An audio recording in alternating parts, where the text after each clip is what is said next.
But that's one misinformation, that clothes are cheap. You always find clothes. Clothes are not always cheap. And when you're even coming, you're just moving to a new country. You don't want to start spending money unnecessarily. So please take your clothes. Take your clothes.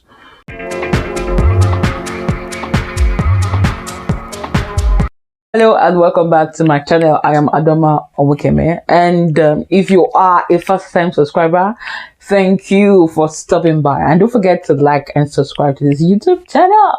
And if you are a returning subscriber, thank you for your love. Thank you so much. So today is like an offshoot of the previous video I made, things to think about before you jackpot.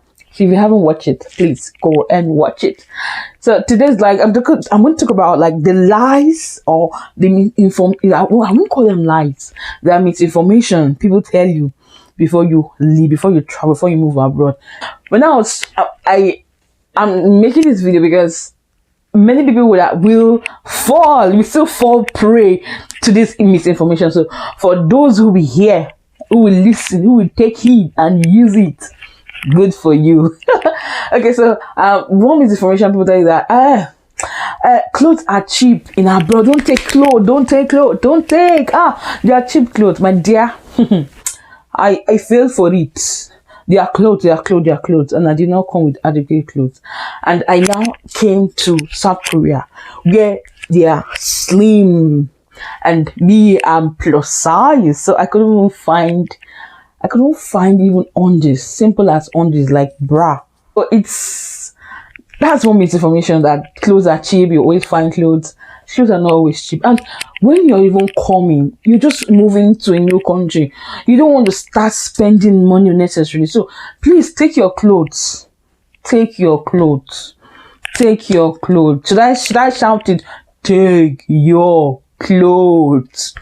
And that misinformation is, there are no African stores. Don't take too much food stuff. You can always get food in African store. You say what? What you say? Hey, my dear, please, when taking your clothes and even your shoes, because you may not get your size, take food that you need, the necessary food, because you will find, but you get to find that they're very expensive. You don't want to come here the first 6 months or the first 3 months. You're moving to a new place. You have to, the weather, the culture, the lifestyle, and everything. You need to find places and the rest. So you will not start bothering yourself looking for where to buy that. So please come with all the food stuff you can come with. And if you have money to pay for extra luggage, please do pay for extra luggage. Come with your curry, your time. People like me, come with your mangala, come with your stockfish, come with your crayfish. I can do without egusi because I use sunflower. I can even do without gari. But if you cannot do without gari, come with your gari, but your load will be heavy. Come with your food, please. Don't listen to them telling you the African stores. Yes, the African store, but when you go there, the price you'll be. I'm not like to you. Till today that I still do it. Okay, I don't do it now. But the first 2 years that I lived, I was calculating everything in naira. Like I want to buy something, they'll tell me the price. I will translate to dollar, and dollar translate back to naira. Like what? No. I'm not paying for this, my dear.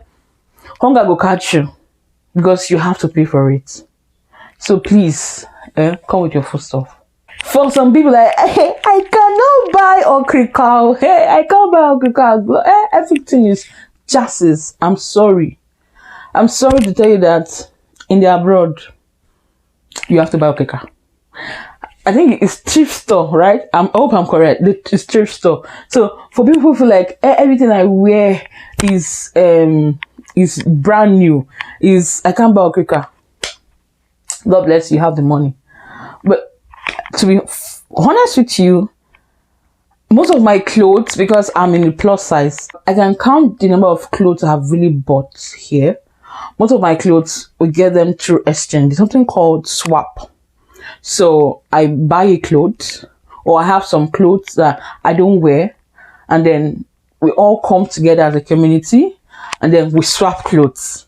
So, and it's very helpful for me because in the plus size community, we are very Korea is not a plus size community. They are kind of, they are the stereotype thin people, so it's hard to even find your own clothes normally. So these swaps help us when the plus size get clothes, because most of the expats who are here are people who are from America or from UK, and so maybe they are moving back, they finish whatever they want to do here, and they've amassed some clothes, so they want to move back home, so they come for the swap, or they just give out the clothes, and I take them, we take them.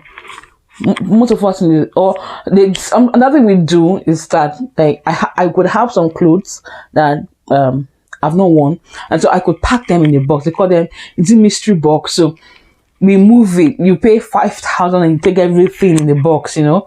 So they're all used clothes. So my dear, to save cost, to save money, to be able to be what's the word now, to be financially prudent, you will have to invest in thrift shops. Buy clothes from the thrift shop. You want to go and buy a brand new winter jacket. Do you know how much a brand new winter jacket will cost? Do you know how much it will cost? So I'm just saying, so if you have this mind or this idea that I can't wear Okeka clothes, I'm sorry, you just have to change your idea. You just have to change your mindset. Rather, you have to just change your mindset. Some people like, yeah, as a student you easily get a job. Say what?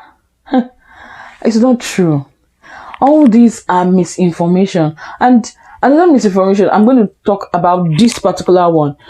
This one, people call me, people send me a lot of messages that, oh, I hear that it's very easy to come to Korea, that when you come to Korea you can make a lot of money as a student, this and that, la la la. I'm like, okay, farabalẹ̀, chill. And I explain to them, like, yeah, number one, it's not very easy to come to Korea.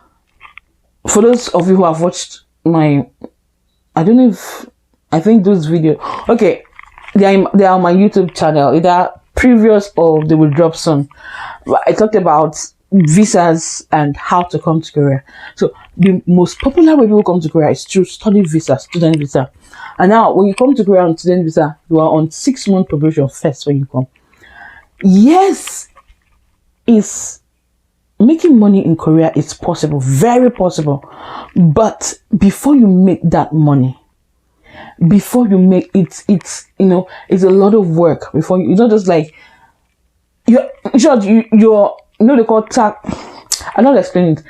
You know, like you're a slave. You become a slave to make that money. That's how hard it is to make whatever kind of money you want to make in Korea. So it's not, don't buy that idea that it's easy when you come to Korea in student visa, you can make a whole lot of money, blah blah blah. It's not true. If you want to come to Korea to study, and you just like your real aim is to study, it's not very easy combining your study and job. That's why abroad, Nigerian students who are abroad, please, if you are watching me, please, can you share your experience? Like, share your experiences. Let us know. So I not be like I'm blabbing from my teeth, right? Please share your experiences. Let me be honest with you. It's not going to be very easy, even getting a job on that student visa. But if your main aim is to just jackpot, and to hustle, your academics can suffer, and then you can be hustling under the table looking for jobs. Fine. But one will suffer. Just to know, you have to know your like your goal, your end goal, right? You just need to know your end goal. But in general, it's not very easy. The money is not even easy to get a job, and it's not very easy to combine student work with your job. I don't know if I made sense so far. I believe I made sense. So these are some misinformation I think I should share with you before you move abroad. Now, I'm speaking because I'm in Korea. I don't know about how life is in the UK or the US or in Canada. So I'm using Korea as a standpoint. But I think this is applicable to just the abroad in general. So let me know if you love this video.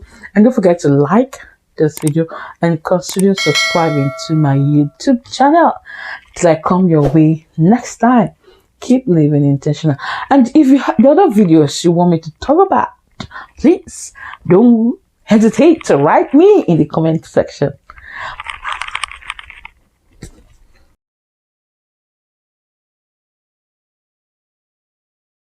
Hello, hello, hello, hello. Are you happy to see me? Yeah, I'm happy to see you. Are you happy to see me? Are you? Okay, hello and welcome back to my channel. I am Adaoma Onwukaeme, and on this channel I give it